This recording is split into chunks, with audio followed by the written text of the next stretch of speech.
Good evening, lovely people. Hope you're well as always. Thank you very much for joining us on the Prem Panel Live Show. Delighted to be joined by two guests. We will have a couple of more joining us in maybe about 10-15 minutes. But we have the North London rivals, Guna Lee and George. How you guys doing? Yeah, not too bad, not too bad. Another week, man. Another grind, man. Another week. It feels that way for sure. Do you know what, Lee? We've not really spoken in depth. I'm going to just say a couple things about last week's game between Liverpool and Arsenal. First and foremost, I know I like to come on here and I like to banter Arsenal, especially. One thing I will say is, though, great respect to Arteta and Odegaard for laying the flowers and the wreath down at the Hillsborough Memorial, but also your fans. I know your fans get a bad rap. Most fans, to be fair, in England and who support England teams get a bad rap. But the respect shown for the minute silence as well. Like, you always get a few people who make silly comments or silly noises. There was none of that at Anfield from your fans or ours. So on that basis, nothing but respect and admiration, because that's a good thing to see. And it's nice to see that in a modern game, that rivalries can be put aside for literally 1 minute to pay respect to something that's bigger than football. That being said, the game, I don't know if I messaged you after the game or not, but again, my stance is still the same. I still think you'll win the league, but I just think it'll be a lot tighter now. But you guys should have been outside in the first 30 minutes. You can't do that to Man City because they will eat you alive, especially at their place if you let them off the hook. You can do it to us at the moment and get away with it. But at the same time, I think by the end of the season, you'll see that game as a point gained as opposed to points lost, even though you were in a favourable position. I don't know about yourself, Lee. Man, listen, man. I don't understand why Liverpool did that, man. I really don't. After the last 4 years, you lot have been, coming real close to, winning a couple of leagues. I was backing you lot saying that they should be, Man City should be relegated after their corruption. All the chat out to Daps, all of that madness, and you lot turn up, man. You lot turn up. The first, I'd say 35 minutes. I thought we were sensational. Honestly, I did. I thought we were sensational. I thought we were really good. I couldn't believe we were 2-0 up, to be honest, even though we played very, very well. And I think Robertson had an opportunity. I think Hendo, he had an opportunity, but we did well. But I just think ultimately, I'm going to say that I think it's going to be very difficult to win the league now. I think the fact that we can, draw against Man City, lose against Man City, and lose the league is and there's no shame. There's no shame in doing that. And we haven't beaten them in 11 games, so it's going to be a very, very difficult, fixture. I think everybody's kind of negating the fact that we haven't beaten them in 11 games, and not only have we not beat them, we've not even drawn against them. We've lost every single one. So us now having to go to Man City and pick up 3 points or even get a draw, the way they're playing, listen, Haaland, I don't know what that guy's on, but he's definitely trying to, he's trying to do something very, very special this season. And I think ultimately, I think we played very well. But the thing that's very, unique about us is our young our young team has got a lot of energy, but you also have to think that young team is very naive. And so it comes hand in hand. So you have to take the saying, you have to take the rough with the smooth. Yeah. And ultimately that's just the way it is for us. And it's annoying because, as I said, we should have been at least 3-4 goals up in that first 35 minutes. We were so good, like really, really good. But man, it's tough because you've got, as I said, this team, and I think the 08-09 team for Man United when they had their 3-4 strikers, like with the likes of Ronaldo, I think it was Rooney, yeah. That team and this team the two teams you don't want chasing you. I think it's just that it's that difficult. So yeah, man, it's hard. It's going to be a hard end to the season. We've got, I think it is 8 games left. I'm sure George is loving it, every single moment of it. But listen, man, after last week, I'm a bystander in this. I'm a ghost. listen, I was at FTV. Watching from above. I couldn't even do a post-match review. I had such a headache. Like I was exhausted, man. I was absolutely exhausted watching that game. And yeah, listen, do you know what I do want to say as well? And I said it to I'm not gonna lie, Lee, you sound defeated, bro. I'm not even trying to banter here. No. The league, bro, you're talking like Man City are gonna just. Bro, I still think you're gonna win. Do you know what it is? Yeah, it's hard because I think Man City, if they win every single game from now to the end of the season, they would have won. I believe I'm gonna say, is it 14 or 17 games in a row? I can't see that happening, but I can see that happening. They've done it. They've done it plenty of times before. That's the point.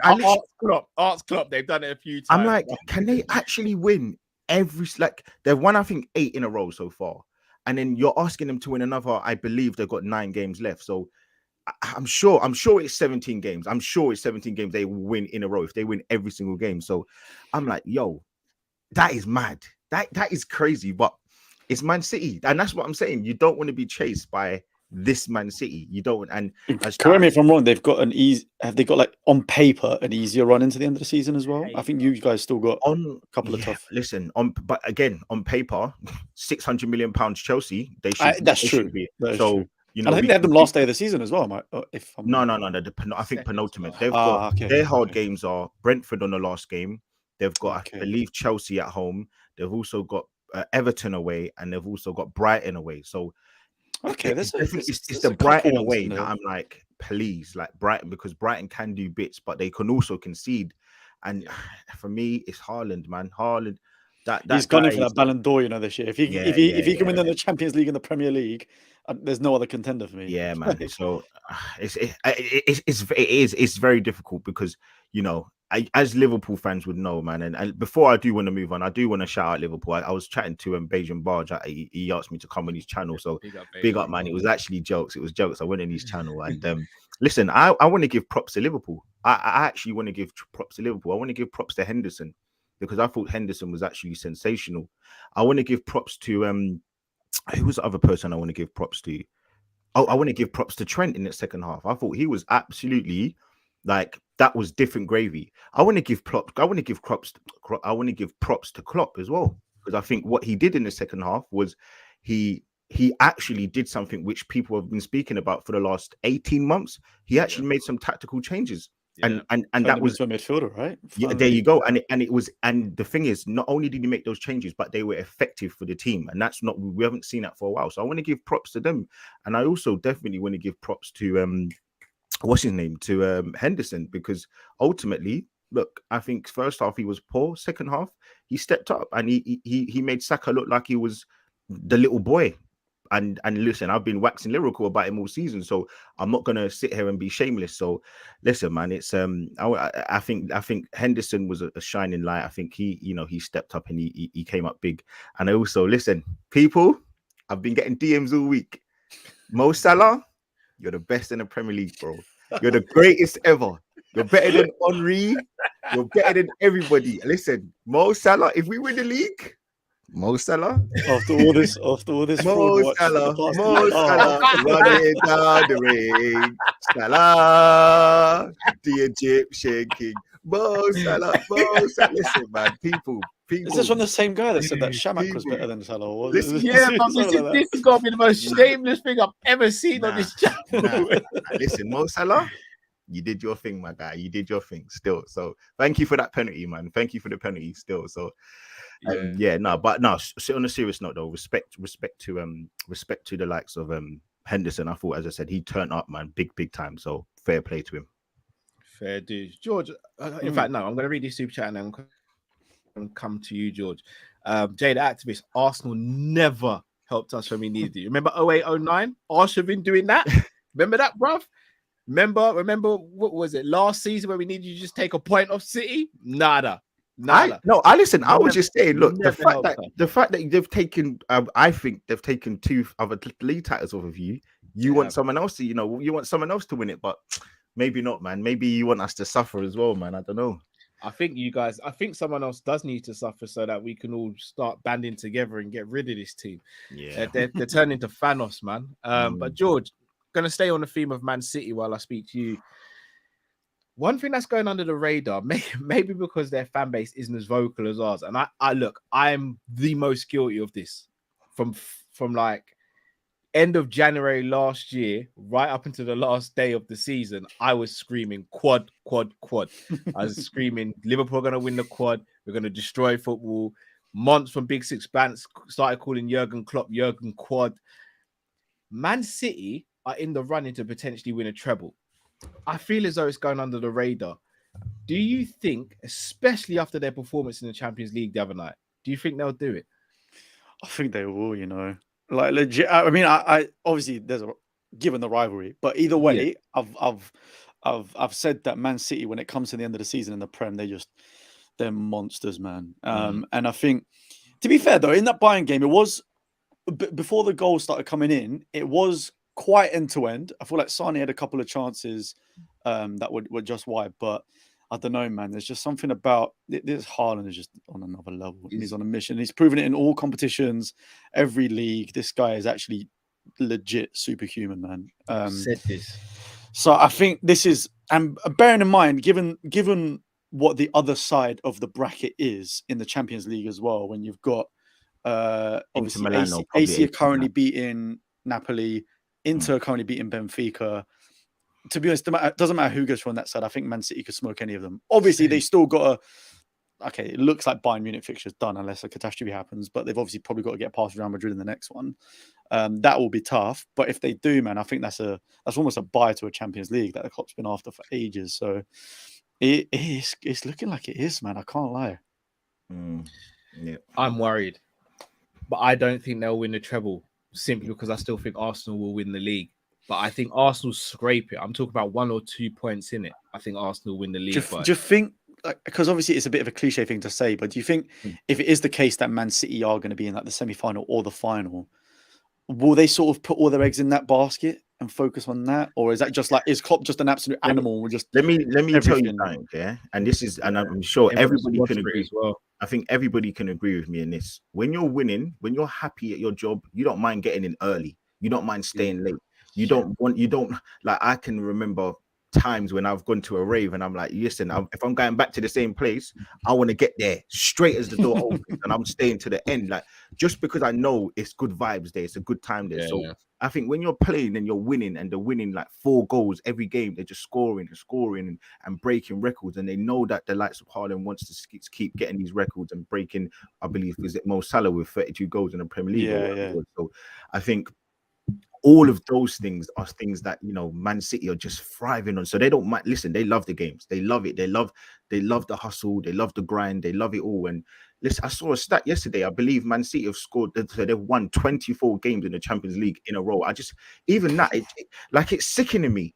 It's like it don't seem real. Like, it's Man City. Like, that's why I sound like a hater, but I don't like Man City because it just seems so weird. Like, it's Man City, this like conglomerate of cheaters, it looks like. And I'm like, yo, they got everything. Lawyers. They got mad lawyers, they got mad money, they got the best managers, they got the best players, they got everything. And now they're, you know, little Arsenal, you could say, with these under 23 players, little under 24 players that are now fighting up against this huge institution. That they've got more clubs than they've got fans, and they're still buying more clubs. And it's just like, I also think we need to shout out Jack Grealish as well, man, because that guy's been on fire the last few weeks. You just took one of the pages off the book, bro. Oh, bro, Man U too. People have to start putting respect on Jack's name. And look, here's the thing. This is why I love stats, but I also hate them, because me and Daps, we've been saying for a little while, Grealish has been playing very well for City. But the first thing people do is £100 million. How many goals and assists you got? I'm like, guys, sometimes you just have to watch the game to see the impact the player's having. Like, the amount of times Grealish was the assist before the assist or anything involved in the run-up to the play. And it's just like, guys, you've got to stop time. Sometimes you just got to stop looking at stats. Like, Salah's stats this season are very good, but no one can sit here and say Salah's had a good season or a great season. We'd be lying to ourselves. We said that. So It has to work both ways. But George, I'm going to come back to you again here because you've been speaking about Haaland quite a bit. At the beginning of the season, I flat out came out and said I wanted Haaland over Núñez, and I said, look, we need to stop doing a comparison between Haaland and Núñez. There's levels to this. No disrespect. I remember that after the Community Shield. Yeah, there's levels, and like I got ripped by the Liverpool fan base saying, no, you're going to see Núñez is more of a well-rounded player. He's just as good a finisher, and this, that, and the other. We spoke. You mentioned the Ballon d'Or. No one else off the top of my head, maybe Craver from Napoli, that really sticks out in my mind though, as much as Haaland. However, the argument with Haaland is always going to be similar to that of Cristiano Ronaldo. Outside of scoring goals, does he do enough? In my opinion, I think he does. I think he holds the ball up well when he needs to. I think he links play a lot better than he's given credit for. Do you think Haaland will win the Ballon d'Or? Yeah, surely, right? I'm just trying to think like of the every case scenario. Let's say they don't. Okay, let's say they don't win the league and don't win the Champions League. He still had probably one of the best individual seasons. Sorry, Fraser. Yeah, Vinny as well. That's true. Yeah, Vinny as well. Yeah, and I guess that's probably the case if Real Madrid win the Champions League, then he would have a big shout for sure. Oh, but then again, though, Barcelona winning the league. Messi won World Cup. Mm-hmm. I was going to say, does that count? Because did they change it to the calendar year though? So would that even count for? I don't think it's calendar year. I think it's season now. Oh, that's because it was calendar year, right? Yeah, it was calendar year. Okay. In that case, yeah. Sorry, I totally forgot about that. Yeah, Messi's getting it again. He's already won. Yeah, sorry, he's already got his name written on it. Never mind. All right, we'll change the question then. Should Haaland win it? I think he probably should, to be honest with you. It's just if he wins the Champions League, if he wins the Premier League, breaking records for the amount of goals that he's scoring this season as well. It's insanity, man. This guy's an absolute machine. I personally think he should. What about yourself, Lou? I think we know Messi's going out. He's definitely gonna leave PSG probably at the end of the season. I think give it to him, man. I think he deserves it. I think they're both valiant. They'll be both valiant winners. Bro, it's not an award. It's not a lifetime achievement award. This is the history, man. This is the history, man. Give it to the GOAT, man. Give it to the GOAT. I think it's hard, isn't it? Because ultimately, if you're going against 3 trophies against, it could be 2 if he wins the league earn as well. So you could kind of say it will be 2 against 3 in terms of trophies, but it's hard, isn't it? We don't know what Messi's going to win, and we don't know exactly what Haaland's going to do. And listen, he could fall off, and they could win 1 trophy. So, the goals could actually almost, dare I say, be irrelevant to some degree. So, it's going to be hard, man. And listen, the FA Cup. Let's not forget that. Let's not forget that. Man United are still playing right now. I know they're in the Europa League, but they can do bits against Man City. I think in a one-off game, I think they can at Wembley if they get there. I think they can do bits. So let's not write anything off. I know Man City look real ominous right now, but let's see, man. Let's see. I think there's some honourable shouts like Vinny, as you said. He's up there. Dare I say, my young bull Saka, my young bull. Might have to. I wouldn't have Saka there just yet. I know. I say it. I'm joking. Okay. He's close. He's getting close. Nah, again, just to touch on Saka as well. And George, you've experienced this with Kane, and we've experienced it with many players as well. Having one bad game against another top team does not then make you a rubbish player or overhyped, overrated. We've got to stop this narrative. Again, even now to this day, I still see people saying Kane bottles it in the big games. I'm like, but hold on, have you seen his record against Arsenal, Chelsea, Liverpool, Man City? Record against top 6. Crazy, Man United, all of them. Yes, he's missed a few chances here, a few penalties, but who hasn't? We've just seen Salah miss back-to-back penalties.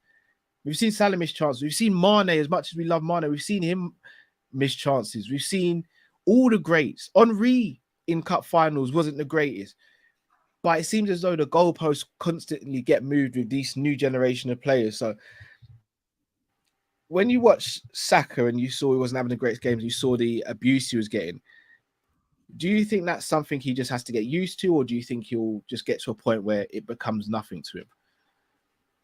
Sorry to George. Sorry. Yeah, I was saying he's still young, right, man? He's still 21, man. Yeah, he's still very, very young. So I think, to be honest with you, with the way he's heading, like I hate saying this, but he is just an unbelievable player. The way he's heading, I think that will naturally come out of him. I think I could be wrong because I'm not an Arsenal fan. Obviously, I don't see them the same way. But to me, he still doesn't quite come across as that like leader type just yet. He still sort of feels very young and very a bit raw in that sense. So give him a couple more years, and I think all of that, any sort of pressure that might be on him, I don't think you'll feel that anymore. But to be honest with you, it's not like he hasn't shown up in all of the big games. He's turned up in a lot of massive games. I think, like what Lee was saying earlier, I think Klopp had the right tactics this time around to sort of nullify him a little bit. And even then, it wasn't even like, look at the first half. I think he was still. There was still a few chances coming through that right hand side for Arsenal. So it's not like he was completely dead the whole game. I think Klopp just adapted to be able to stop him. So yeah, man, I think he's probably just got that tiny bit of leadership to work on, which will come in due time when he gets a bit older. And yeah, that's pretty much what happened with Kane, man. He leads by example now just because he's that good. And I think Saka's on that similar trajectory where he's so good and still getting better that once he's a more senior player in the squad, because bear in mind, Arsenal squad is still young anyway. Like when he gets to a more senior player, he'll just have that natural sort of like followed by his example sort of thing as well. So yeah, man, he's got a big ceiling ahead of him. Completely agree. Guys, smash the like button if you haven't already. Make sure you subscribe to George's channel and Lee's channel as well. Gonna move the conversation on now to something that we can all have a little laugh about. Probably not me as much as you guys, but we're going to speak about Chelsea.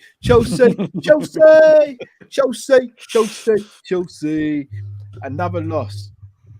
I was speaking to one of my friends, Aaron, who's a Chelsea fan. If I'm not mistaken, the stat he told me today is Chelsea have won 4 Premier League games in 6 months. Wow. I'm going to say that again for the people at the back. They've won 4 Premier League games in 6 months. That is mad. Now, obviously, they started the season with Tuchel, went to Potter, and then they went to the caretaker manager for a game against us, and then now they have Lampard back in charge. Do you want to know another fun stat as well? Oh yeah, always.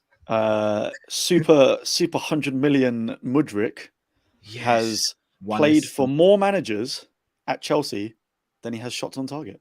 There you go. Not even goals, shots on target. Chelsea, I think as well, they've not scored a goal in 4 games as well. Yeah, it's all month they haven't scored a goal, have they? They scored 1 goal in February as well. I think you commented on a tweet I sent a little while back. You remember when the whole Mudryk thing was happening with Arsenal and Chelsea? I put out a tweet saying Mudryk would be silly to go to Chelsea over Arsenal right now. And again, I got cooked by some people saying, yeah, but Chelsea are only out of the Champions League for 1 season and they come back and win the league, more money, more prestige. If this isn't an indication that sometimes as a footballer, you've got to strike while the iron's hot and you've got to go with your head and your heart, as opposed to just going for money or being fooled up by what agents are saying, this is the example. Like Mudryk is far from a crap player. I want to make that clear. He's a very good footballer. But when you're not in the right team, it shows. And another example is Raheem Sterling. Listen, he looks a shadow of himself. I'm sorry. Last week, you two weren't here. It was myself. It was shout out to Matt, and it was Lewis. And I spoke about these players now needing to step up. They've got rid of the man that they didn't want anymore. What happened to this whole, Chelsea ethos? They get rid of the man they want, and then the players start stepping up and they rise up. And I spoke about how these players, these new players, and they need to take some blame as well. I thought 50% needed to go to the manager and 50% needed to go to the players. And Lewis was, no, these new players, they need time, they need this, they need that. I'm sorry, I want to read off some stats. Listen, I came with receipts today. Oh, I'm here. Last week, João Felix, 67 minutes played. He got 1 shot on target, 1 shot off target, 3 shots blocked. He had 33 touches in that 67 minutes. That's horrible. Then I moved to Sterling. He had 68 minutes, no goals, no assists, no shots on target, no shots off target, no shots blocked. He had 28 touches. Then I'm going to go to Mudryk. He had 22 minutes, 9 touches, no shots, nothing at all.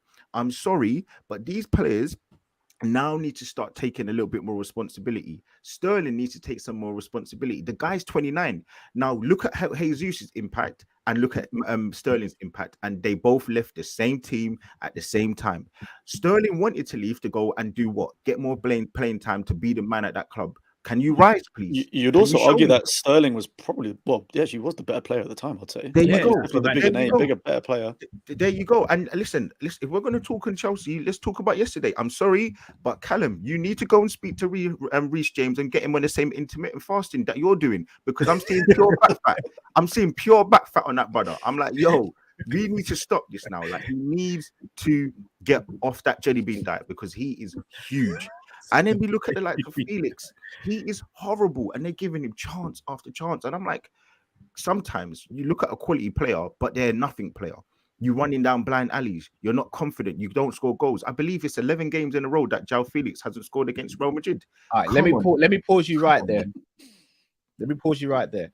Here's where I'd pause you, because I agree with what you said about Sterling and Reece James. And Reece James have been getting away with it because his name is Trent. Felix, I think, is different though, because here's the thing. I think Felix at I'm gonna say a few teams. Felix at Liverpool, Felix at Arsenal, Felix at Spurs, Felix at Man City. I think he cooks. I love Felix at Spurs. He was there, but what Felix and Kane would be a madness. I don't see it, man. Look, hold on. Do you know what I don't like about him? You're telling me Felix in the Arsenal team would it be a madness? Yeah, but is he getting goals though? Is he doing anything where I'm looking at? He'd get bare assists in your team. I don't know, man. I think people look. We all give all the slander to Anthony because we're like, listen, the kind of player he looks like, he doesn't do this. He's 21 years old. Can we not have more expectations than the likes of João Felix? Can we not do this? Can we not have a little? How much did he cost to go to Atletico Madrid, and how much did Anthony cost to go to Man United? And we slander him week in, week out. What do we do with Núñez? Week in, week out. What do we do with Gakpo? Week in, week out. So why can I not have a little bit more expectations? Why can I not ask for more goals? I don't want to be seeing this whole, Jogo Bonito thing. I want you to do something, be more effective. It looks nice. But what are you doing? You're not offering me anything. All you're doing is running down blind alleys, and ultimately you've left Atletico Madrid. You weren't wanted there. You've now shown yourself to be who you are. Like, you're a player who looks nice on the eye, great flicks, some great goals occasionally, but look at his goal stats. Look at what he's been doing over the course of his career. He's not the same guy that people kind of laud him to be. But so for me, Chelsea as well, though, bro. Like, no, Can I ask you both a question about Chelsea as well? Yeah, go on. This is the thing that gives me the worst. Where are the leaders in this squad? There you go. Where are they? Sterling's the leader. Like, he left Man City. That's what people keep forgetting. He said he wanted to leave Man City for game time. He's 29. It's like doing this whole Scott McTominay thing. Oh, he's still a young player. The guy's 26, 27 years old. Yeah. Like, we need to start putting responsibility on these guys. Can I not ask for a little bit more from these guys? Can I not put some responsibility on you? You're meant to be in the league. He must be kicking himself right now, Like at City, he'd still be eating very well. Probably even better because Haaland's a foil now. So it was so weird to me that he was leaving. But to answer your question, George, apart from Thiago Silva. I think Thiago Silva. Yeah, but then did you see the way he walked off yesterday when he got subbed off as well? Yeah. And I'm not being funny. I mean, he is an amazing player still, but age is getting there, and he's injured quite a fair few times. So it's not like they can rely on him week in, week out for the whole season. Yeah, it's a look. I'm not going to be upset about it. It's a slippery slope, it seems, at Chelsea. And long may that slope become more steep. Back to where they belong, mid-table. That's what they were. And the news came out today that Enzo is now on a 9-year contract. 9-year contract. 9. Yes, they activated another year or half a year. He's on a 9-year contract. 9. I still can't believe that. I don't understand that deal. 9-year contract. You're banking on. I'm sure someone in the chat will pull it up. 9 years. He's at 9. You're banking on a player for what he did in the World Cup when he only played, I think it was 28 games for Benfica before that. 28 games. Yes, obviously had a wicked World Cup, which I mean the whole of the Argentina team did pretty much. But still, man, 100 and whatever it was, 130 mil. Yeah, Oh, nine-year hold on. contract. 9 years. They've activated something, which means that he's now staying there for 9 years. Yeah, they had to do that before the Yeah. summer because they've changed the rules, haven't they? Because they Chelsea can't do these Enzo, long contracts anymore. Yeah, from the Chelsea summer. extend Enzo Fernandez's contract for another year, keeping him at the club until 2032 per CLMEROL. He signed an 8.5-year contract when he joined in January, and this is from that BR Bleacher report one. Guys, let me ask you a question.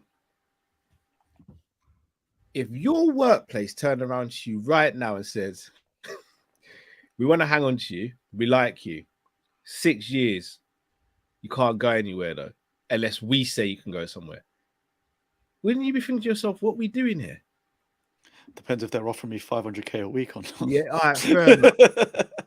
But bro, 9 years. 9 years. You know what that means? In 3 years' time, Real Madrid might come in from if he has a sick period at Chelsea. And you know what they say to him? You ain't even done half your time yet. No. You can't even get parole.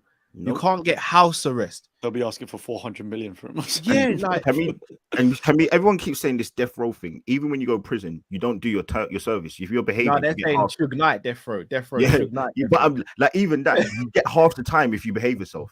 At Chelsea, you don't get half the time. You have to do your 9 years, man. Like you don't go, like you can't leave. So yeah, it's mad. It's mad. Goodness me. Do you think Chelsea turn a corner before the end of the season? And if they don't, even though they've got money to spend, do you think they will go and get great players or good enough players to take them to the next level next season in the summer?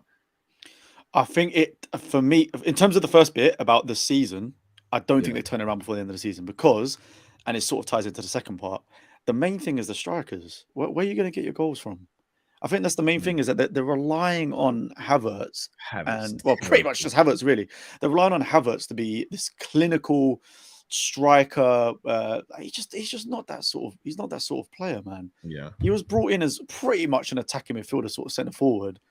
He's not this 20 goals a season sort of player, and I feel like that's sort of what they need to top this team off a little bit. So I don't think they turn around because I can't see how they're going to get the goals. And obviously they haven't really got a proper manager to put any sort of ideology in place.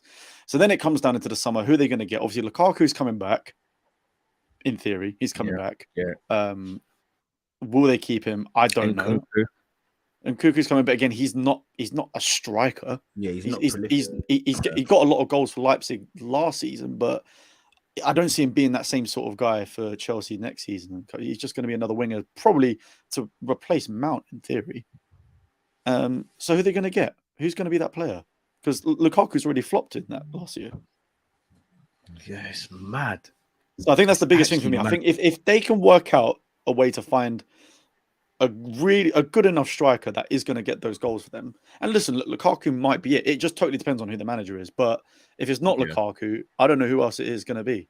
They're not signing Kane. They're not getting anywhere near Kane with a 10-foot pole. No. I don't see Kane wanting to go there anyway. No. But then, like even that though, right? Like you think about it, 2 seasons ago, the fact that Man City had Foden up front, they had De Bruyne up front. They should be able to work out a system. Somebody must have the brain power to work out a system for the capacity of players they have. So this is, I'm not letting, their point, but I'm not letting Chelsea get away with this whole, they don't. Lewis is last week, he's saying he needs a new keeper. He needs a new centre back. He needs a new striker. I said, Lewis, so what, you need to spend another 200 million? He said, yeah. I said, bro, you literally just spent 600 million pounds. You've spent 600 million pounds in 7 months, 6 months. Prior to that, people keep forgetting, they also spent, what was it? 80 million pounds on Havertz. They spent this amount on the keeper, Kepa, 75 million pounds. They spent how much money? And they're still. I think they're looking to try and keep Felix as well, potentially. And that's going to cost money because he signed a new contract, didn't he? So it's madness. Yeah. So that's like another 70 million pounds minimum, bare minimum. Then they're going to need a striker. Then they're going to say, all right, well, we need a winger. It's madness. It's like this is why I think. All of a sudden, like Sterling's not going to be good enough, and Enzo's not going to be good enough. So and you think about it, Liverpool. You're crying out for players. You're crying out for one player. You're crying out for one player. And this is where I can have respect for Liverpool because, you know, like, you're not spending money.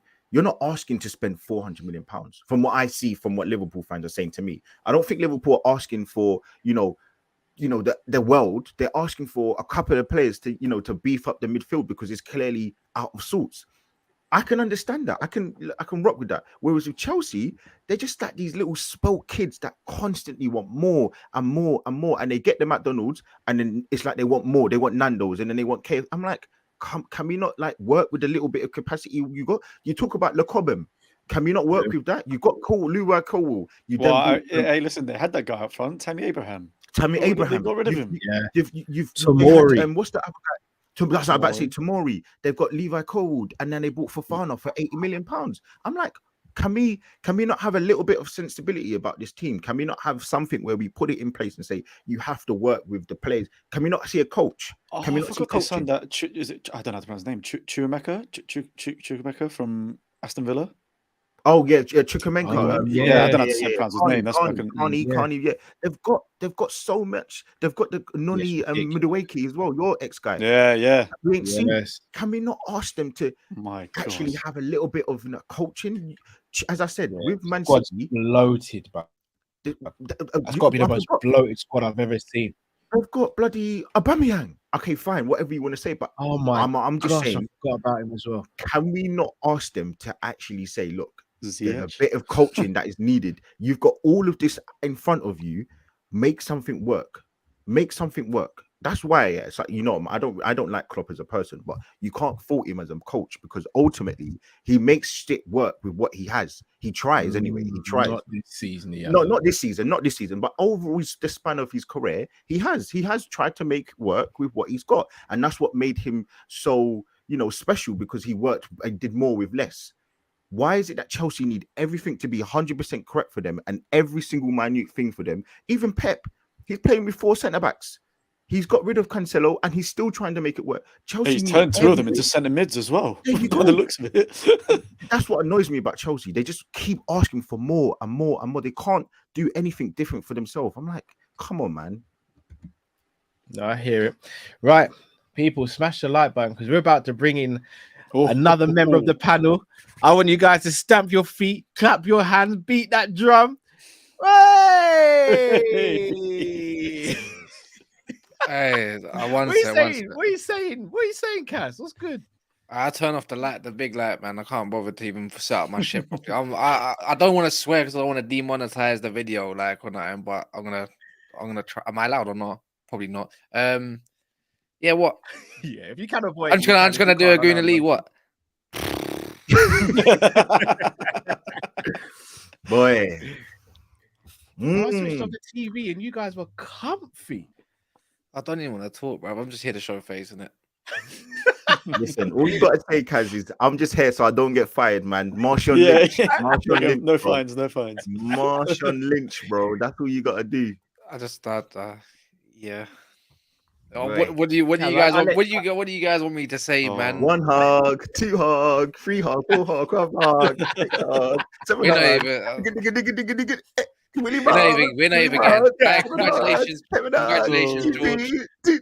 Harry Quagmire. Congratulations, George. You got top 4. We've only won a Carabao Cup and we're finishing 6th this season, fam. It's done. Hold on. You don't think you'll finish in top 4? No, we're done. Although I did see that you got some serious injuries, didn't you? Vran's injured now. I think. Well, I don't know what Vran was. Maybe precaution. Don't really matter. I don't really care at this moment of time.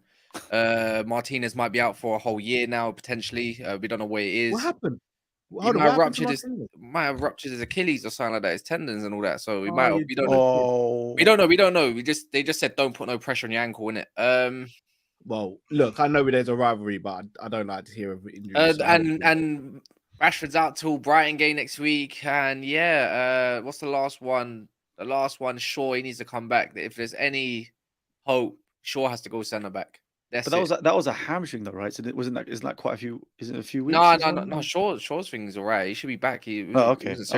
I thought someone was saying it was. But either way, I don't really care. Season's done. Molasses arse. Bro, Melissa's worst game in United shirt. Bro, that guy, he's the reason why Martinez got injured because he didn't want to clear his lines. I can't forgive that stuff. And yeah, man, he needs to get sold now. I want Alvaro Fernandez.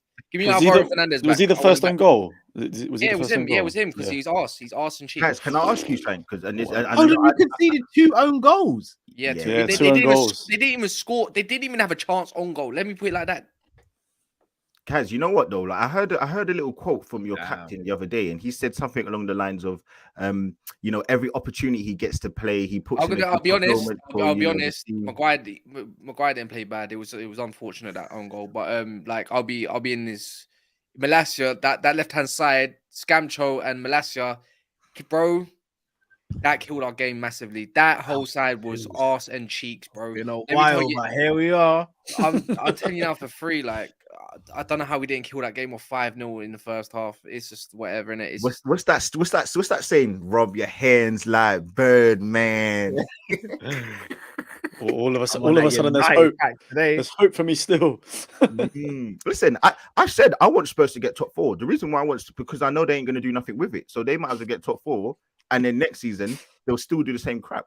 I would prefer Man United to not get it, if I'm being honest. I think Newcastle are the ones with Spurs to get it. Or I hope they do. 4. Give me Nagelsmann. Come on. Son. Yeah, listen, take whatever you need. But listen, I think it would have been decent if Liverpool got it, but I don't think they're gonna. I think they're too many points behind. But yeah, listen, man, I've been trying to tell people about my boy Ten Hag, man. There's a lot that needs to be said about him at times. That was just like how Arteta messed up. How Arteta messed up at Anfield.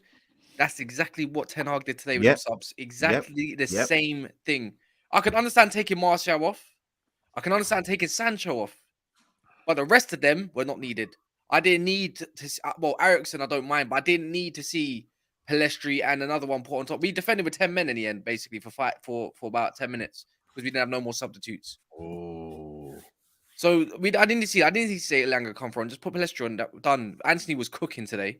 Should have got about 2 goals, to be fair. Hit the bar, smashed the post, went wide.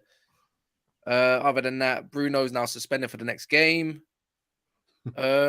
Stupid again. The guy smashed the ball into his hand and he got yellow card. It makes no sense. But I don't know. So I can't lie. Even going to Sevilla, they don't scare me. They're garbage. Like honestly, they're actually garbage. Yeah, there's no threat from them. Put him to bed. But no. But top 4's done. I can't see it. Tottenham will judge their way in. Top 4's not done. Top 4's done. Have you seen? Top 4 is done. No. We're not even beating Nottingham Forest this weekend, G. The thing is, though, you have to be real with it. Like on a real note, I think the problem is that Man United are now going to have is so one team's got Harry Kane, one team doesn't. Look, we spoke about. No, the attack was fine. What I'm saying is, Martial looked good. He looked amazing. But what I'm saying is, Man United, so Spurs don't have to play well, which they didn't last week. No. And look at the finish. Listen, I'm a critic of Harry Kane, but that finish was absolutely otherworldly. The way he just slapped it in left corner. The guy just slapped it in, and that's what Man United don't have. And you can't rely on your plays. You can't rely on Martial like every single game. You can't rely on Anthony because I think he hit the crossbar or the post again. He doesn't score enough goals. You can't rely on Sancho because he likes to be in Burger King more than he likes to be on the pitch. So you've currently got so many deficiencies with your scoring. Like if you don't have Rashford, really and truly, who are you going to score? Who's going to score the goals for you? So I don't know, man. I think you're I don't know. The goals weren't really the thing today. I don't think it was. We could have just. No, I'm talking about in the Premier League. It's just more decision making. Sancho couldn't make up his mind. He got an offside goal. He started off well. Then afterwards, I don't know how many times he could just lay off to the right man, make the right decision, take the guy in the overlap, just do something, man. It was so one-sided. Right hand side, it was just that. Yeah, that was just arse and cheeks, man. I don't know what else to say. Congratulations. We're not getting Champions League football no more, and we're not beating not Forest on the weekend either. It's all done. Oh, right left. Oh, I know he's back. He's back. I was gonna say, did he mean that? It was like mid-sentence. Yeah, no, my bad. I pressed the back button on this. I thought the Glazers cancelled you for a second. This is garbage, man. We're not beating. I can't see where a win comes from now. I'll be honest, because we might actually be stuck with Lindelof and Maguire, and that is PTSD. And Malacia. No, I mean dead serious. No. The thing is, I expect Malacia to Where's turn. Luke Shaw? Where's Luke Shaw? That's what I'm He's saying. injured He at the should be back, He's but you're not going to stick him in the first game unless Varane was the precaution, because obviously he felt sign and he carried on. Don't get me wrong. You just don't want to risk an injury when you're 2-0 up anyways, for instance, through a centre back, right? So yeah, my PTSD all over again, and it's not good. Where's It's not looking Dallo? Dallo can play left back. Yeah, I'd rather left-sided left back. He's decent. I like Dallo. I think he's decent, to be fair. But... Yeah, he's decent, but Wan-Bissaka's better. Wan-Bissaka had a great game. I mean, I don't mind you being in the mud, to be fair, but whatever. It feels nice. It feels nice that someone's joining us. We've been doing the mud stuff by ourselves this season. Because you mentioned something there, top 4. Yeah, done. I think we've got to speak about another team. George obviously will speak to you because you are close to top 4 as well. Newcastle United. Oh no, we speak about Brighton as well, but Newcastle United. No, it's Tottenham. Tottenham's gonna get. So who's gonna? So you think you'll drop out of top 4, Kaz? Yeah, we're done. Kaz, man, stop your nonsense, man. No, I mean that's serious. We're done. Yeah, you don't believe it. Bro, I have lived a crap era of 10 years of football, G, and all that kind of stuff. I have. Do Maguire you know Tottenham Hotspur? Yeah, but you got over the line last year. Yeah, but we have in 1 week we've got Newcastle away, you at home, and then don't matter when you play Newcastle, you both get a point game and we'll lose the game. We're gonna lose.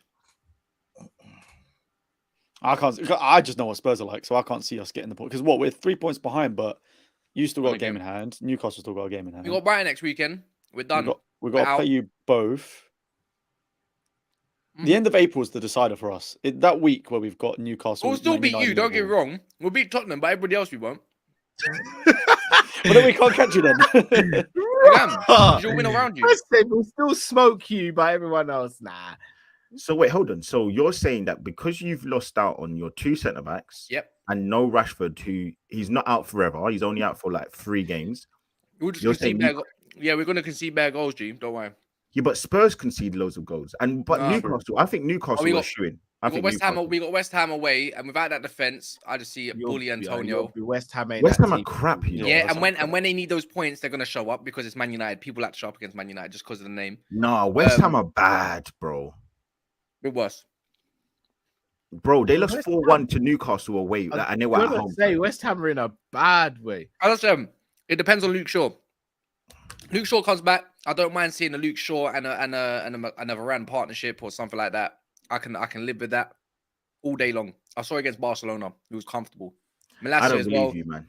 I don't mind Luke Shaw at centre back, but see Malacia, bro, arse and cheeks right now. That's the worst. I don't know how you go from having a great game, last 2 games, and then this game you want to go arse and cheeks, and they weren't even.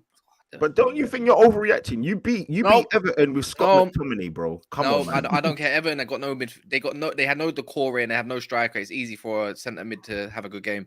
I'm just saying, we're done. I can't lie. That's much. You don't understand. This is how one half of a game as well. Guess what? This is how I know where you, man, need to start getting your football brains back on, fam. Who's going to be our progressive passer in the back line then?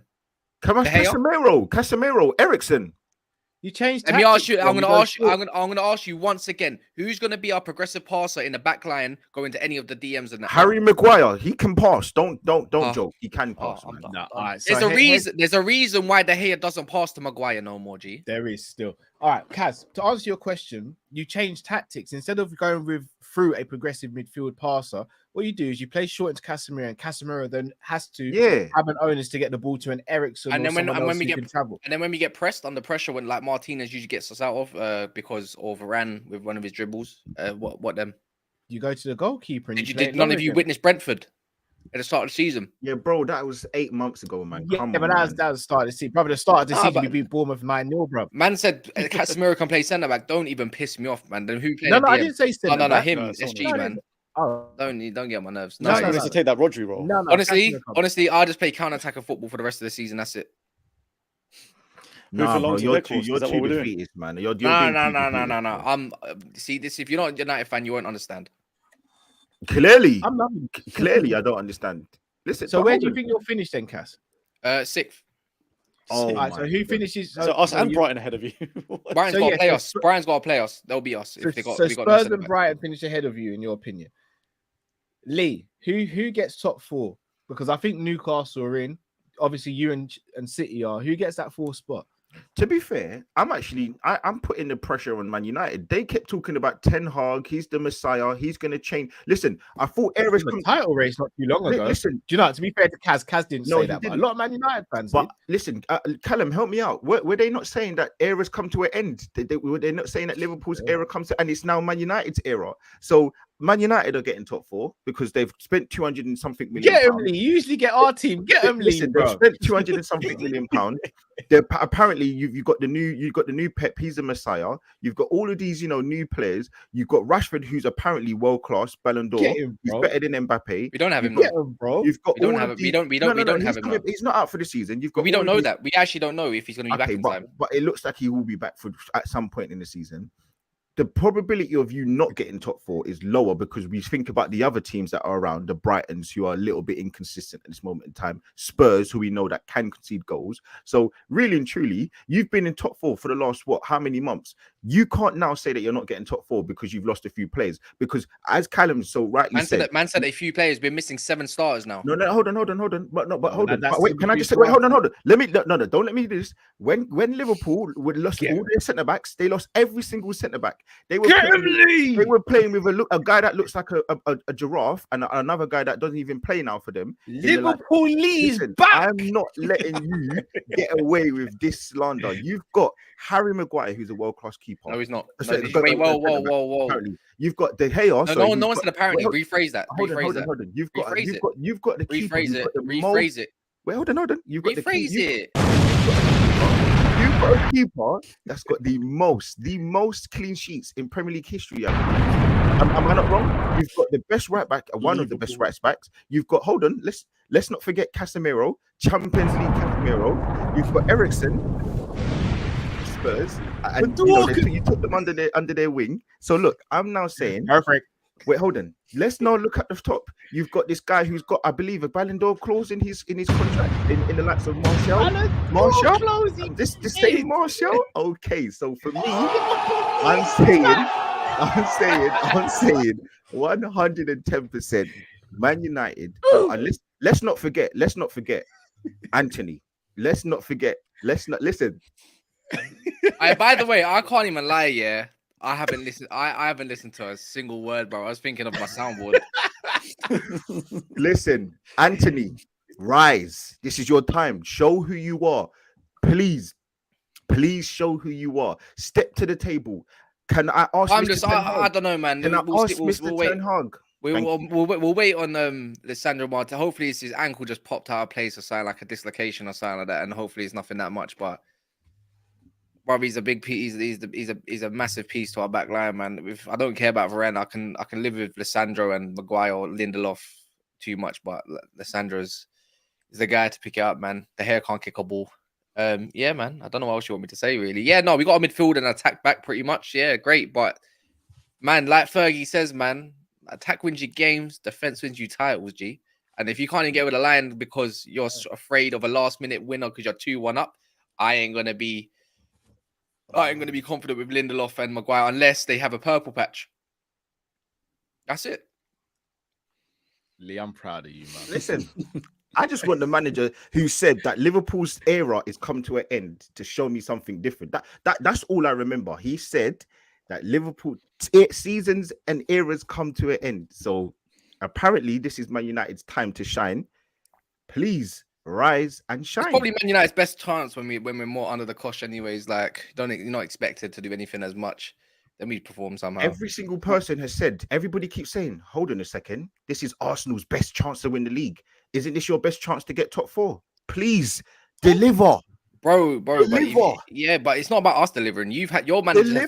Your manager's in his 4th season, G, to deliver. No. But your manager. Let's be honest. Let's be honest. If you don't even win, you need to win the league now. You've been saying this since January. You won the league, so you've got different. It's a different expectation. You know what the different expectation is, Lee? Like, your objectives changed. Right. My objectives changed. Yeah, at the start of the season, all you man were saying we're getting 7th, 6th, this, that, and the other. Currently, we're overachieving. Yeah, you man were favourites for Europa League. You lot were favourites for the FA Cup because it's yours, apparently. You lot are now favourites because objectives have changed because you've been 11 points clear, 8 points clear, 13 points clear at some point. Yeah. And now You are only 6 points clear, and you got to play Never them. been They got a 13 game in points hand. clear, but Yeah, fine. bro, I swear it's been like a good 13 point with games in hand, by the way.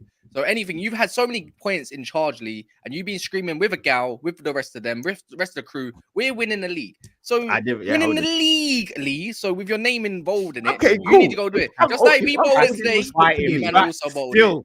So on that note, you got the bigger prize. You know what? The thing is, if I finish sixth with a couple trophies, which I don't think head no more, movement, but if head I finish movement, fifth, Lee, if I finish fifth with a trophy, then I can still be okay, Lee. But the fact is of the day, yeah, if you don't win the Premier League, the ultimate prize, you know what's coming next. And secondly, you will never win a league for the next 10 years, anyways. So get used to it and buckle in, my G. Listen, I need to see some girl for the step in, Lee. All I'm saying is you have now come onto this show and, you know, in front of all these people, we've got witnesses. I don't know how many people are here watching. But you flipped it on Arsenal. Hold on. You've said that you're not getting top four, but I don't think so. The season's a failure for us now. Your manager, your whole fan base has been telling us all of these different things. So if I have expectations, everybody believes that Arsenal should win it because of where we've been and objective change. So now you've already got that winning feeling, right? Because you've won the Carabao Cup. Apparently, as I said, you've taken Liverpool's now, you've taken their mantle, you've taken everything off of them. So now you need to now accept the place you're in. You're still in the top four because you reminded me on WhatsApp the other day. Remember, you reminded me because I thought you were fifth, but you're fourth and you're 3 points ahead of Spurs. So you still got a game in hand over them. You still got 3 points over them. Can you not rise, please? Can you ask your players to rise? Can you bring your players to the table? You've got your trophy already. So can you not bring your medals and can you not bring a little bit more ingenuity to the table, please? That's all I'm asking. You're in top four, ladies and gentlemen. Like I said for myself, I'm not confident. To get over the line now. Yeah, but yeah, of course, but it's up to Ten Hag. That's up to him. Then I might be wrong. I'm just talking from PTSD.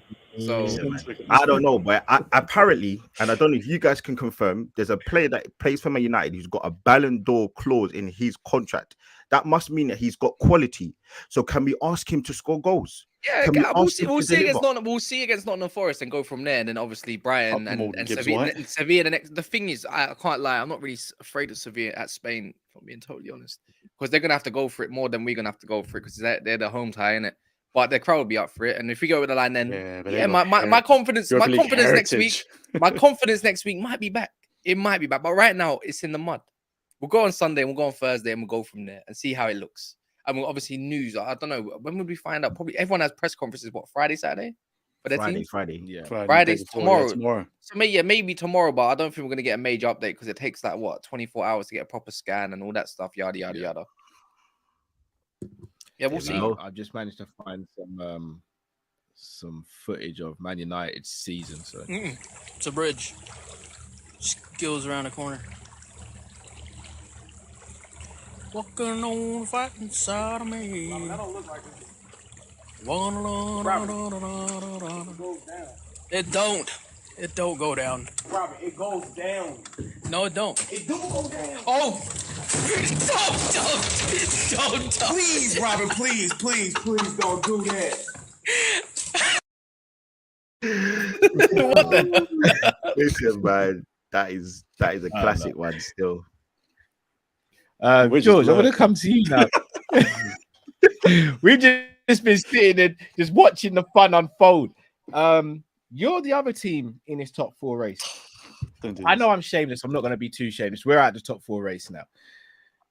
You're still in the top four race. Do you see yourself pipping either Man United or Newcastle now? Or do you think it's one step too far to do it 2 seasons in a row? We're there, but we're not really. Like we're not. We got a tough few games and like got Bournemouth, yeah. Look, we're still Bournemouth this week at home, but let's be real. We got, like I said about that tough week, and then we've even still got to play Brentford. Man, we're relying on Kane and Son digging us out of games. That Brighton one, we should have easily have lost that game. Like they battered us from start to finish. There's no denying that, but we just had two quality goals, and some helpful referees. But I just know it from history, man. I can't enjoy the season at all. So I think Man U will just bounce back somehow. Someone will step up somewhere. Some new kid from the youth, and they'll be fine. I just can't see it happening. if you Yeah, guys, you know what you're at, George. You lot are shit. I forgot. I just can't get excited this season. You Ain't lot got a are manager, ain't got director of you're football. right. You know what's We- the maddest thing though? If Arsenal don't win the league, Man United do end up finishing fourth with a trophy. We had a more successful season. Mad, isn't it? Things can flip just in a click of Crazy. fingers. They Crazy, can. crazy. they can. But I don't want it. I need Arsenal to win the league. I don't want Man City winning it. They could have a Nah. treble. No, that's not. They could have a treble. No, they could have a treble. I don't want that. I actually think Man City will win the Champions League. I think Arsenal will win the league. George, just staying with you though. God, no. If Tottenham don't get top 4, is it more detrimental to your development as a club? I mean, Liverpool, we kind of just know what we are with our owners and all that, and Klopp's stubbornness sometimes. Chelsea, we know what they do. They just buy the latest toy that's out and hope that it will entertain the family. Man United, I think, will get top 4. Arsenal, I think, obviously, will get top 4. So their plans, I don't think, will have to alter. Do you think Spurs are going to be the one that suffer the most out of the big 6 if you don't get top 4? I think we suffer anyway because I just don't know. I don't know who's going to be our manager next season. The pain's endless. It's realistically, it's going to be Got Pochettino. nothing left. No, man.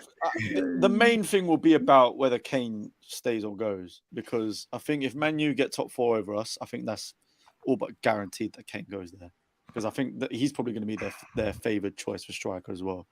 So I think that definitely hinders us massively, because you do not replace Harry Kane as well, especially if you're Spurs. If we don't, other than that, I just don't know, man. Like, because it is us getting top 4. Is that really going to attract the Nagelsmann or someone to come when Chelsea are options out there? Real Madrid. You're getting Brendan Rodgers, mate. Nah, forget that, man. I'm selling my season ticket. I heard you was linked with Steve Cooper as well. No, I don't. That's April Fool's Day. That's got to be April Fool's Day. Vincent Company's the guy that you're apparently. Why would Vincent Company want to go there, man? Stay at Burnley. Prove yourself a little bit more. I think he should stay at Burnley anyway for one more year. Apparently. I think he's a great prospect for him. I think he's got everything to be a great manager, but one very, very good season in the Championship doesn't mean that he's going to be the right guy. We all know you're getting Pochettino back. It's just written. It's going to be Pochettino, man. It's going to be Pochettino, which I don't know. I think But that's too George, soon. don't you think though, right? Like, and again, I don't know. For me, it's like Poch is there. He's not managing right now. So why would you not have got him already? Like, that's why I don't think you're going to get him, because I think, well, clearly the guy that you could get could have come in and, you know, he could look at the players that he already there.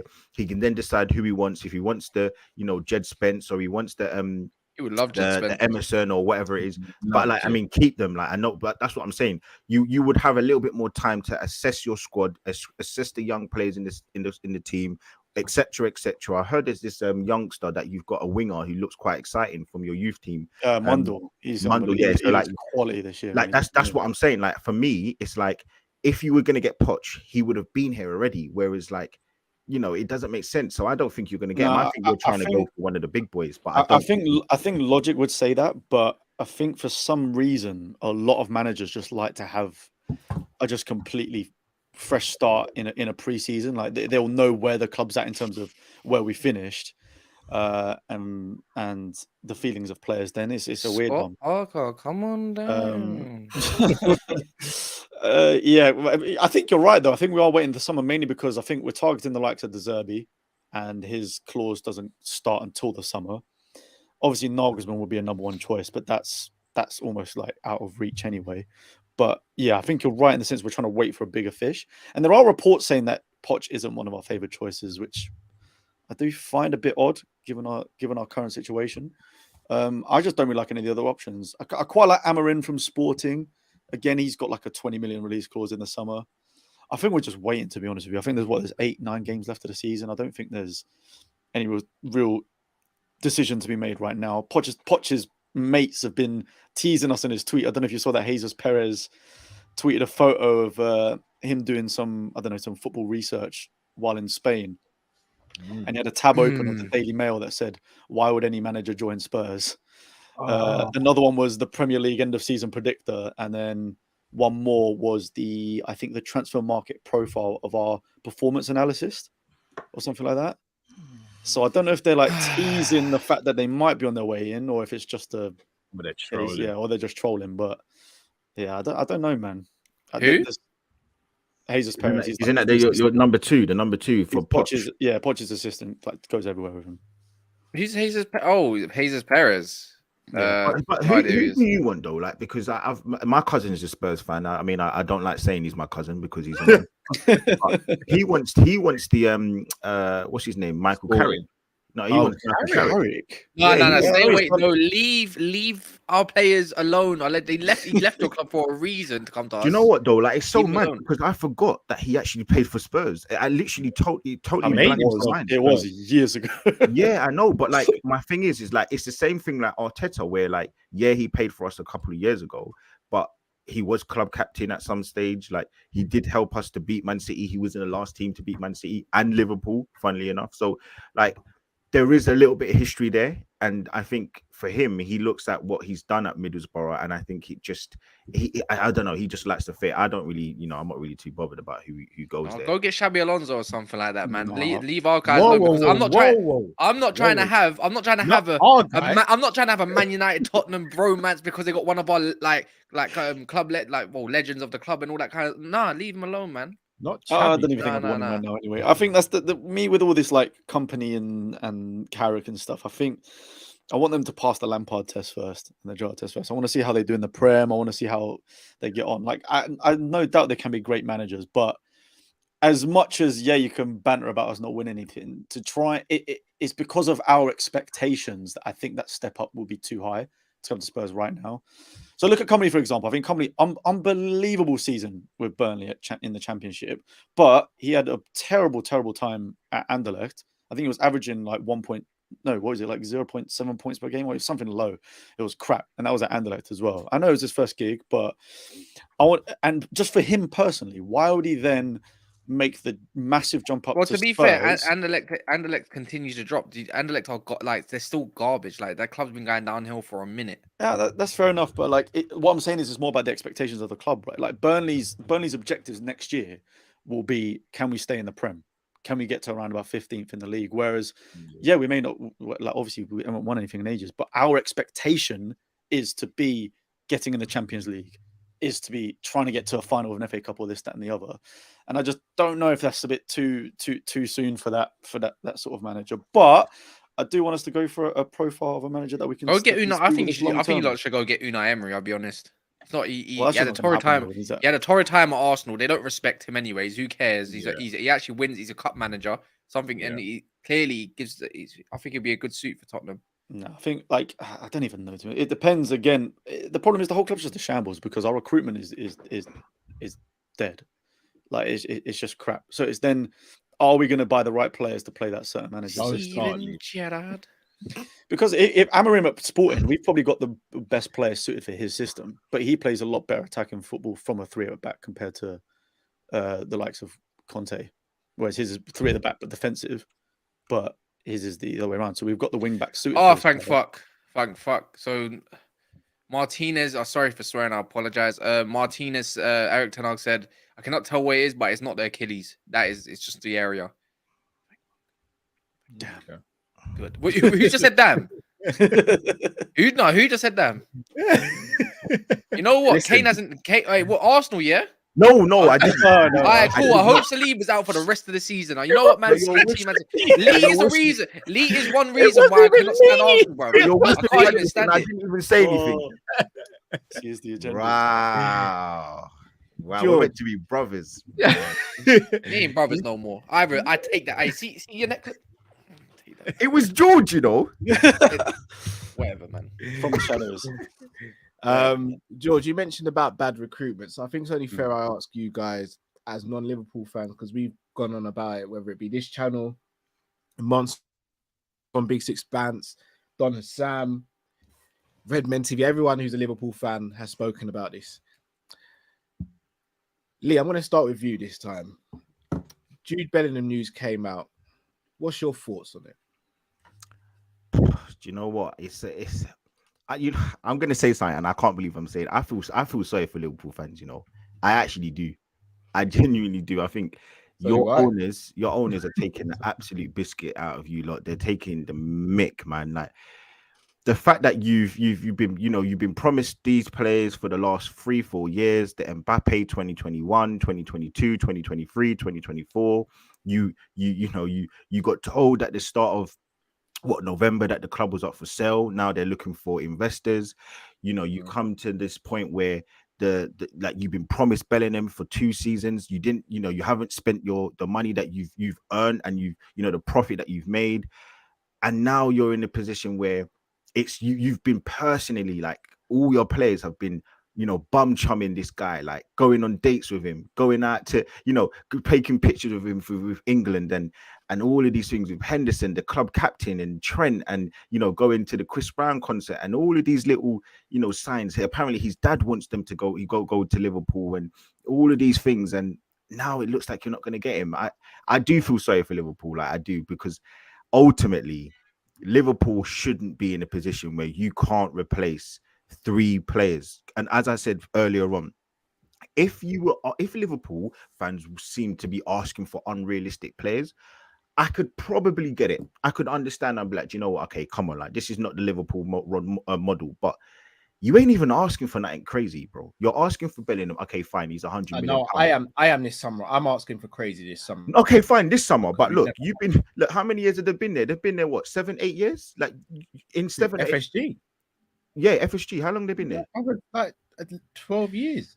Yes, okay, Rashford might be actually. There's a chance. I think maybe fit to. Listen, man, you're getting. So Rashford may be fit to face Sevilla next weekend. Look at it! I know. Look at it. That doesn't excuse anything, though. We still got Maguire and Lindelof there.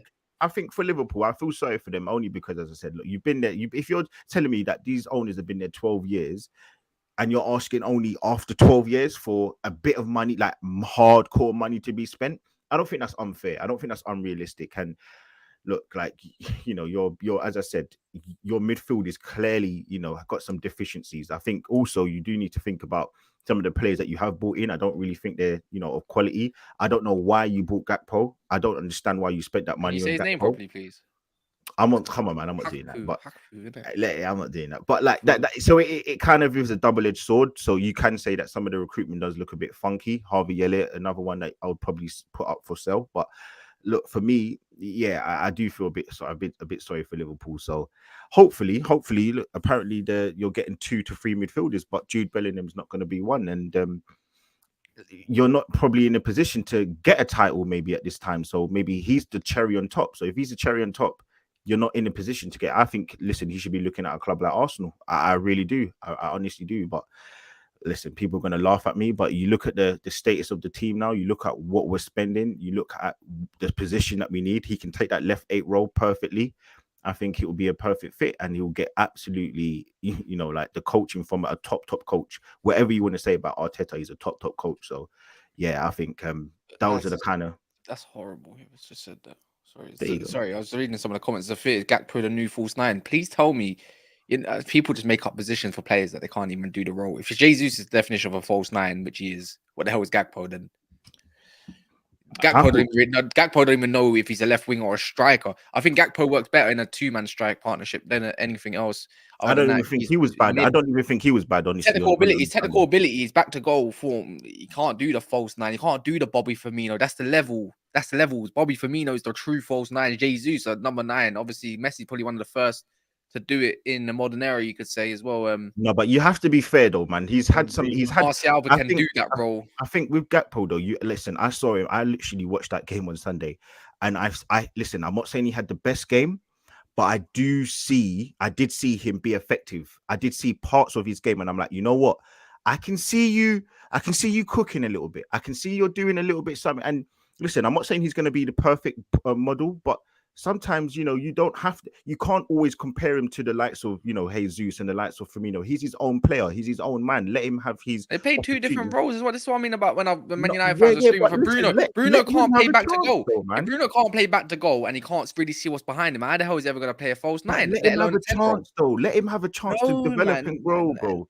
No, but you need to use his strengths to his more ability. He looks like a player that needs to be.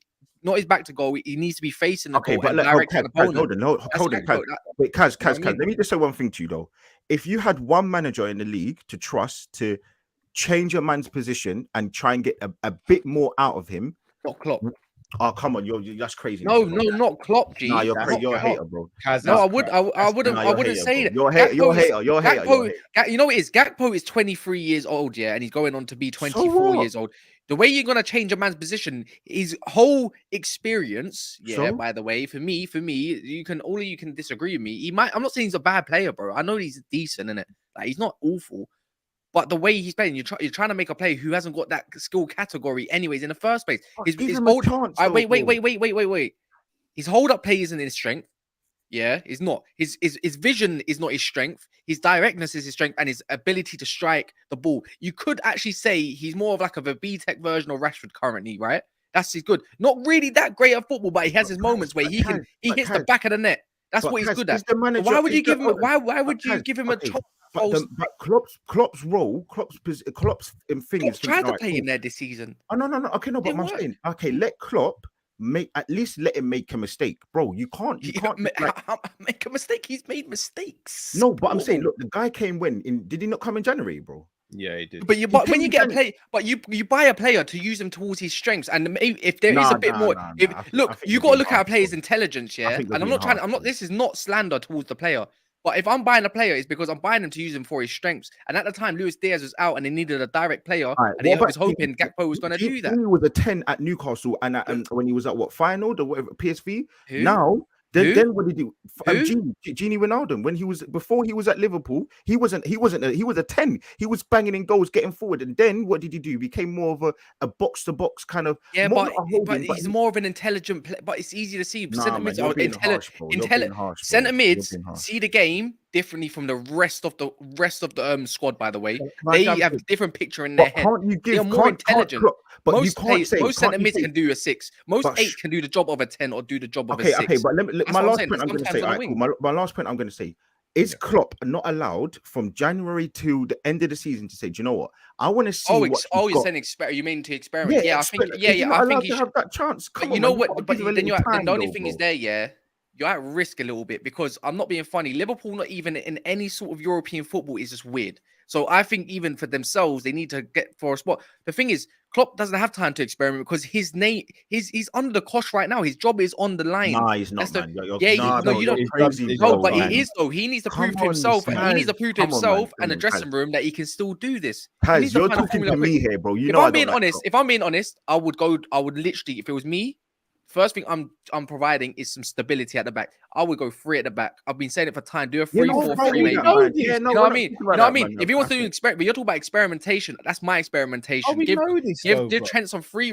Go give some Trent and Robbo maybe, or Shimmick has some free runs. Like experiment that way. If you want to be a tactician that way, go do something properly then for what the team actually needs.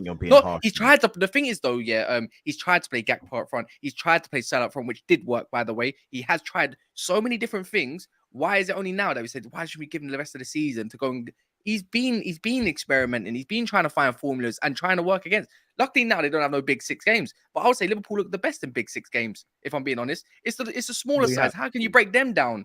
That's the new question. It's not, I don't think it's their attack that's the problem. It's always going to be the same question, anyways, the midfield. Right. Let me jump in. I actually agree with some of what both of you said. What I will say, Cass, whether Liverpool fans like it or dislike it, Klopp's job isn't on the line. It just simply is on the line. He's not a tactician to work a 3-4-3. No, but for two reasons. One, because the owners just don't care like that.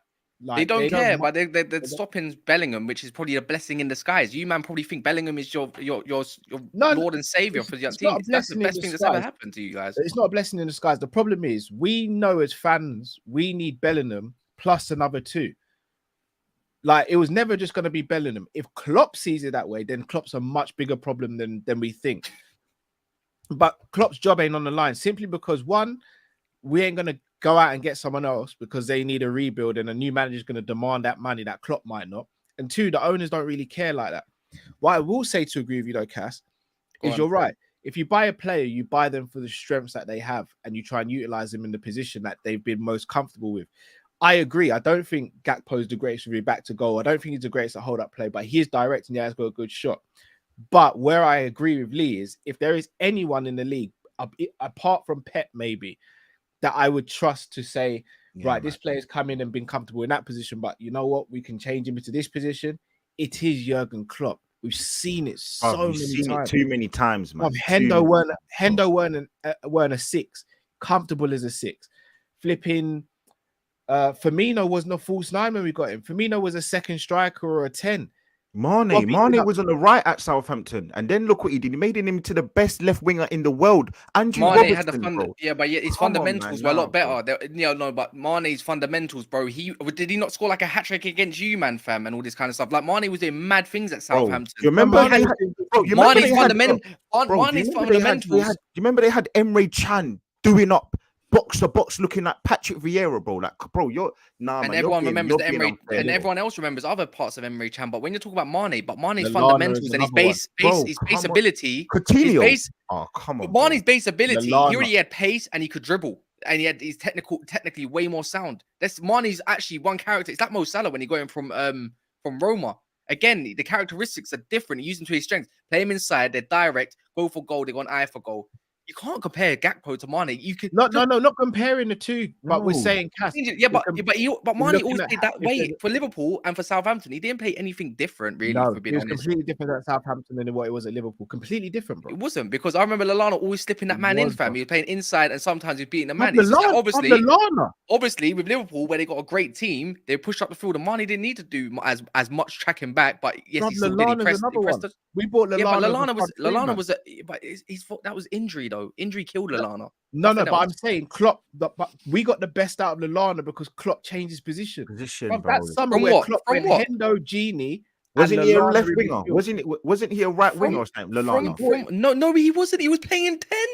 No. Yeah, but even still, even if he was playing 10, we made him a box to box, and he was getting mad goals and mad assists. I don't remember this Lallana too tough, but I mean, like I'm thinking of Liverpool in a more thingy. Klopp's first full season, his midfield 3 that got us top 4 was Hendo in the 6, Genie, and Lallana.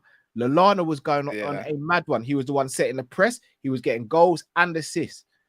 He was Klopp's talisman in that team. And I'm trying to tell you that you can tell the difference between IQs of players just from the normality of just watching them sometimes. I agree. That's all I'm trying to get.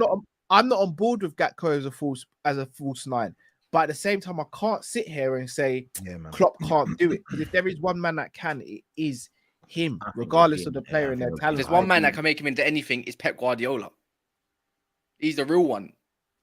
He changes people. I buy the argument. You can utilize players to your system to make it better. Of course you can. I think most managers do that. I think every single manager has done that. But no one really changes a whole aspect of a player to make them into something that they're not. Like when it's obvious. I think you're being harsh, bro. We've seen it time after time. You man are overrated. This is the whole point on Gakpo, not anybody else. Just literally just Gakpo, man. I get it. For me, everyone scored against United. Everyone scored against United. It don't matter. When Diaz comes back, and you've then got fit Diaz, fit Jota, fit Gakpo, fit Nunes, fit Salah, where does Gakpo fit in that? He doesn't. Right on the bench. Sure, because but then is that going to stun his development? Not getting the game time that he needs. And this is why I wasn't on board with the Gakpo signing. And look, I don't think he's a rubbish player, but to me, the signing didn't make sense. Listen, I said that. That's what I'm saying. But I'm saying I saw him on Sunday, and I think people were like giving him a lot of slack. I think he's got attributes. Yes, they don't stand out, but I do think that I've seen things where I'm like, you know what? I see something. I've seen little twitches there, and I'm like, look, give him a chance. Let him show. Let him cook. Listen, people didn't think Son could play false number 9. People didn't think Son could play number 9. Like literally, when Harry Kane was out playing number 9, running down the channels, making those runs, scoring all those goals.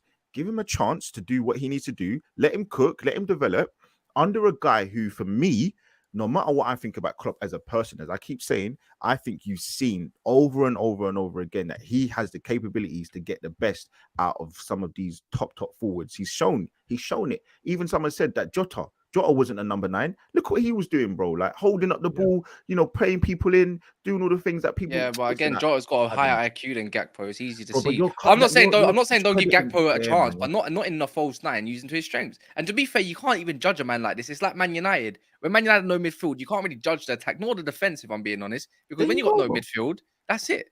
But I'm just saying, right now, there are some players that also there's some players in that team that are showing a little bit of something, even without Kaz, you've seen Sancho. midfield. You've seen Sancho play the number 10, bro, for Man United under Ten Hag. People didn't see that before. That's what I'm trying to say. Give a man a chance. We have seen it because Sancho used to play that during academy days. This is what I'm saying. He's had his man. This is no. But this is what I mean about when you need to literally think about the education. How do you know Gakpo's not played How do you know Gakpo's not played false nine academy level though? How do you know that? How do you know that Gakpo's not played false nine? Because I would be very shocked for a Dutch team, PSV, that he hasn't played in all three positions up front for PSV under 19. No, because I don't need to see it. Like, obviously, we always judge people that come from that league anyways, and you have to change up your game. If you was a 10, you might end up as a 6 or an 8. If you was a 6, you might end up as an 8. My point, bro. Yeah, but these are midfielders. Yeah. But in Gakpo, if you go watch him when he has been at PSV, it's always down the left. And if he is going up strike, it's usually with a partner up front.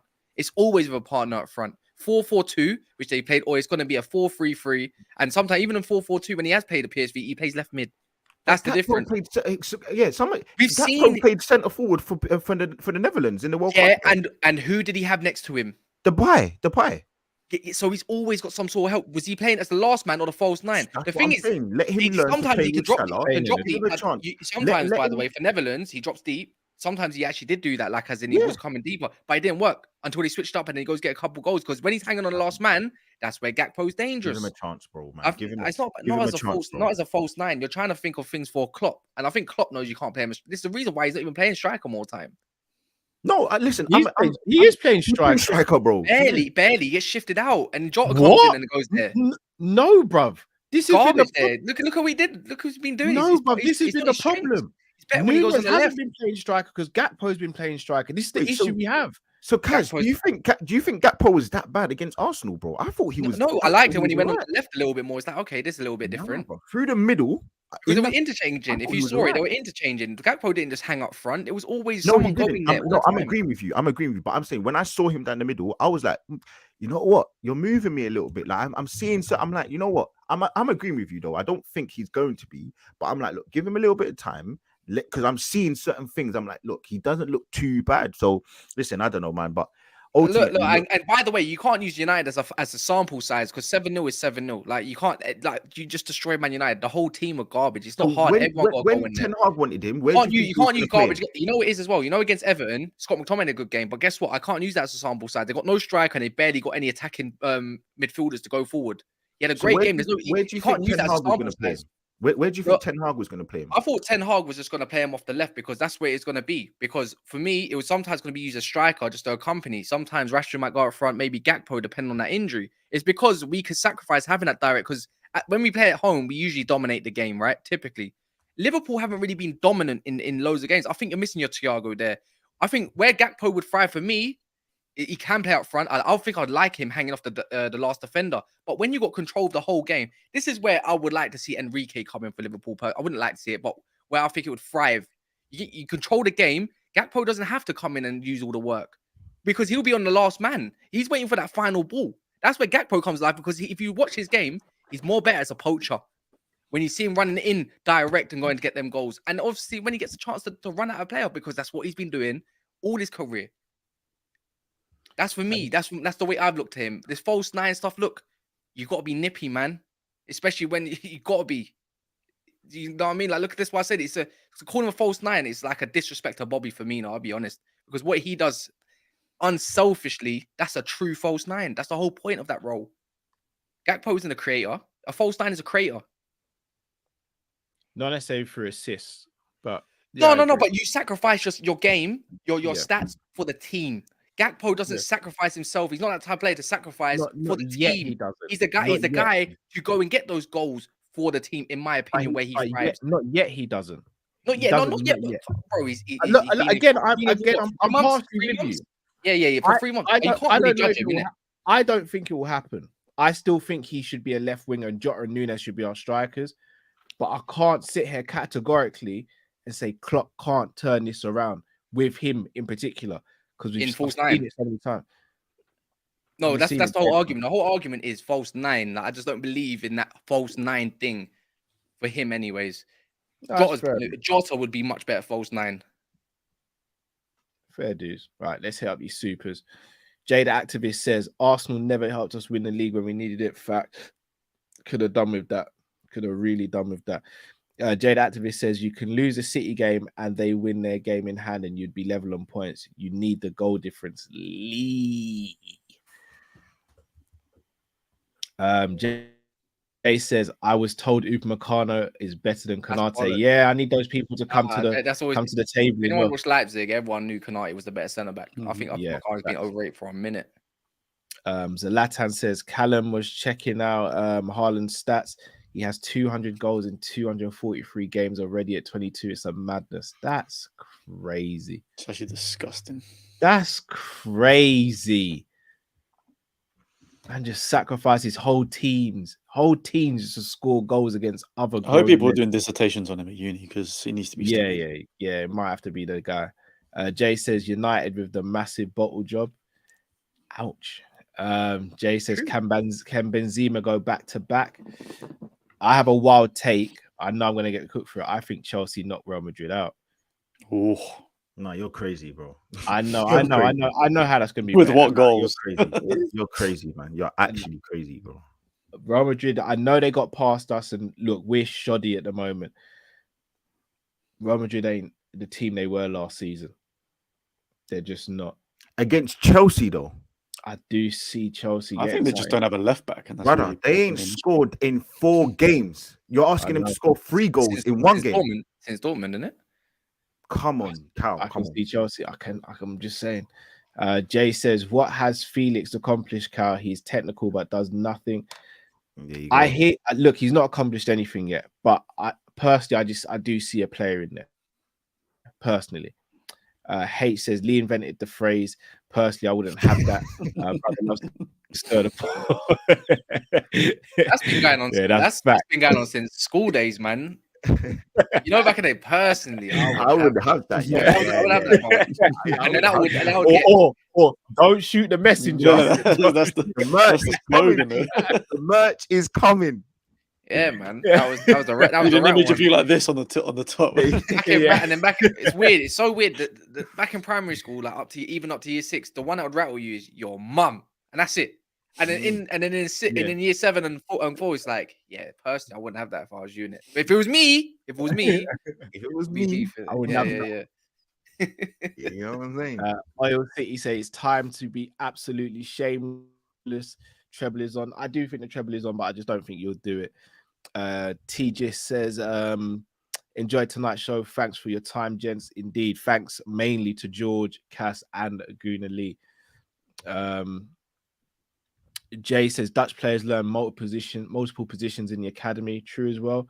Pete says Klopp changed Mane to a false 9. That's true. Trent to a right back.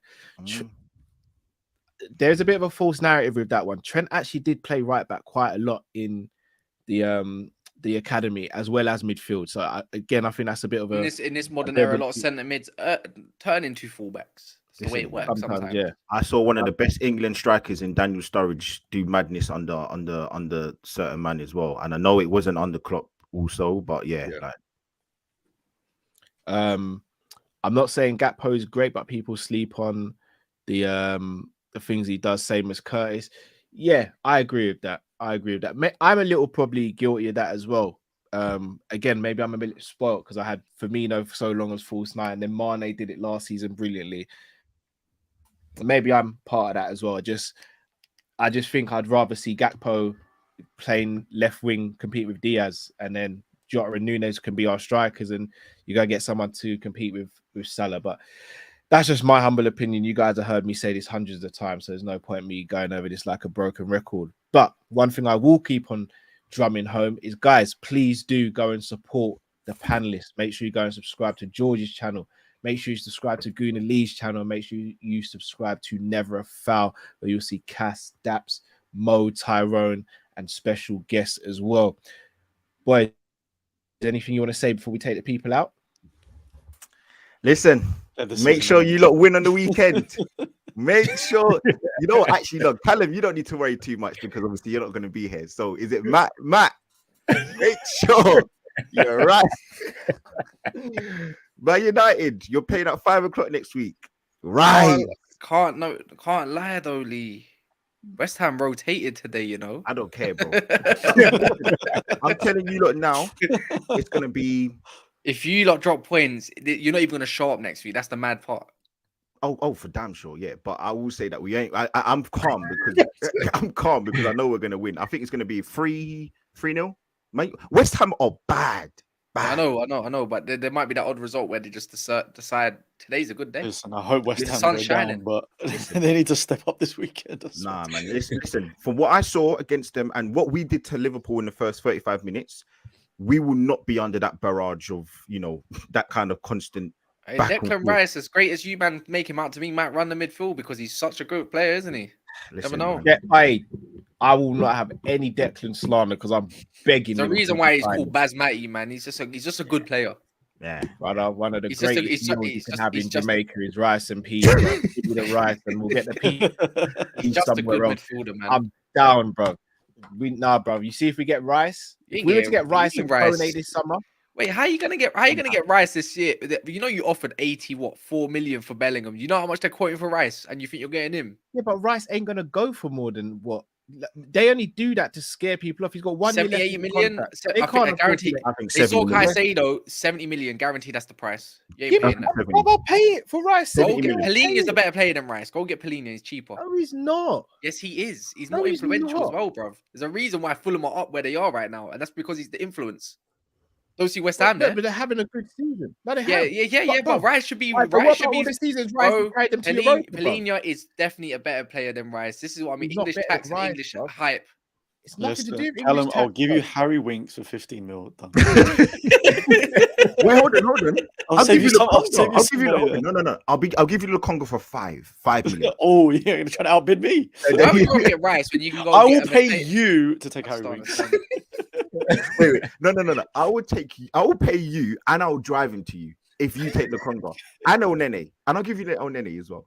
I will fly Winks to you and I'll offset the carbon footprint with free marathons. I mean, Scott McTominay's around. George, if you give it Harry Winks, we'll sell Scott McTominay to you. Makes sense, isn't it? Are you mad? I mean, do you know what? You'll be your best midfielder. I will throw in Reece Nelson as collateral damage because he scored a goal against Bournemouth, and obviously Callum, you couldn't beat Bournemouth, so it works out quite nice for you. At the beginning of the season, we smashed Bournemouth. To be fair, I mean potato, you lost, you won. I mean, George, are you beating Bournemouth on the weekend? Yeah, of course, easy. Oh yeah, right. Yeah, they're gonna win. Yeah, so yeah, look, I'm happy. I'm happy that we're going to win this weekend, and I believe we'll be 9 points. No, sorry, it won't be 9 points clear. We'll still be 6 points clear because Man City are going to win. So, yeah. We'll be all right. Well, people, there you have it. You've heard what the panelists have said. All you've got to do now is smash the like button, go and support the guys. And what are we today? Thursday. Tomorrow we'll be back for the call-in show, so make sure you join us for that.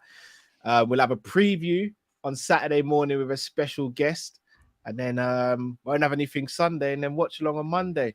But it's Patrick Vieira saying, isn't it? No, I wish. I wish. That would be Patrick Vieira, bro. I'd have Lee on this channel for fun. I ain't gonna lie to you, bro. If you got Patrick Vieira on this show, I'm gonna get this show cancelled. I'm gonna report. I'm gonna make sure I find I'm gonna make 20 accounts, fake things. Report. You can't have my legend on your channel. That ain't happening. No, it ain't happening, bro. Just know, anyhow we get Patrick Vieira on this channel, by the end of the show, I'm going to have him say, I wish I'd played for Liverpool one day. That's all I will twist his words and answers until I get that phrase come out of his mouth. But now, people, panelists, as always, well, thank you so much. Oh, is that me? I don't know. Yeah, now you're I still hear it. Hold on, go on mute for a sec, guys. I think it might be Lee.